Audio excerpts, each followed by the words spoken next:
Codex. The Old Town Library was Lyra's favorite place, not for the new graphic novels, but for the dusty, echoing silence of the history section. 13 years old and already a seeker of secrets, she felt closer to the past here than anywhere else. One Tuesday, tucked behind the local flora and fauna books, she found a volume that didn't belong. It was bound in rough, faded crimson cloth and had no title on the spine. It was heavy and oddly cold to the touch. When she opened it, the pages weren't paper at all. They were thin, brittle sheets of wood, and the writing was an intricate spiral of symbols like nothing she had ever seen. The script looked more like miniature, swirling galaxies than letters. Lyra went straight to Mr. Silas, the librarian. His spectacles were usually perched on his nose, but today he held them, polishing the lenses slowly. "Hello, Lyra," he said, his voice a low rumble. "And what ancient trouble have you found now?" Lyra slid the book across. Silas's eyes widened slightly, just a flicker, but she caught it.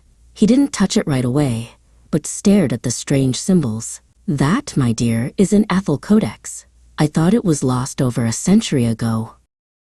"What is it about?" Lyra asked, leaning in. He finally picked it up, handling the wooden pages like they were spun glass. "It's a language of shadow. It details things people preferred to forget. Old maps, old contracts, old treasures." Silas explained that the book wasn't meant to be read, but decoded. The symbols were a variation of the Old Town cipher, a secret system once used by the town's founders. "You'll need the key," he whispered, "and modern patience." Later that night, Lyra worked. She cross-referenced the cipher with town records Silas had discreetly photocopied for her. After hours, a pattern emerged. The spirals mapped coordinates hidden in plain sight. The coordinates pointed not to a buried chest across town, but to a hidden section of the library's own foundation beneath the local flora and fauna section. Silas led her down a narrow, dusty staircase that was hidden behind a movable shelf.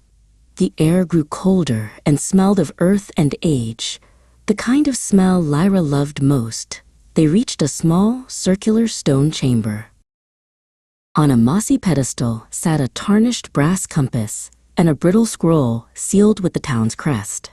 The scroll was addressed to the finder, and when Lyra unrolled it, Silas went pale. It said, "The Keeper's watch ends. The true treasure is in what this vault protects. It is hidden in plain sight, where all wisdom begins."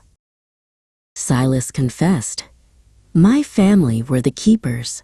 I never knew what I guarded."